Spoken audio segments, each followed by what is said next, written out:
Ayon sa Philippines Entertainment Portal News, ang mga celebrity guests sina Rhea Atayde and Zanjo Marudo wedding ay isang intimate ceremony ang napili nila para sa kanilang kasal.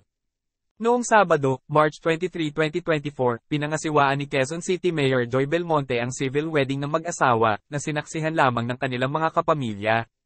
Dumalo ang kapatid ni Rhea na si Congressman Arjo Atayde, nakasama ng asawang si Maine Mendoza, nakababatang kapatid na si Xavier at nakababatang kapatid na babae na si Jella at ang kanilang parents na sina Art Atayde at Sylvia Sanchez.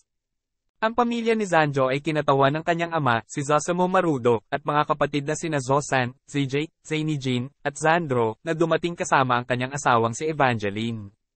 Kasunod ng seremonya, ginanap ang wedding reception ng mag-asawa sa Concept Space Manila sa Quezon City. Spotted sa venue si Catherine Bernardo, dumating din si Daniel Padilla kasama si Joshua Garcia, habang sinamantala naman ng kapatid ni Zanjo na si Zandro na magpakuha ng litrato kasama ang mga leading men ng Kapamilya Network. Nakadisplay sa larawan sa ibaba ang mga malalapit na kaibigan ni Rhea at Zanjo mula sa entertainment sphere, kasama sina Enchong D, Jane Waneza, RK Bagatching, celebrity stylist na si David Milan, kasama sina Dominic Ochoa at ang kanyang asawang si Denise Go Ochoa, na nag-bridal make pataas. Bahagi rin ng listahan ng panauhing sina Bayani Agbayani, Yula Valdez, at Smokey Manaloto, na itinampok sa snapshot ng grupong ito. Please don't forget to subscribe TNT Trends and Tour channel, click the notification bell to notify you in our next video.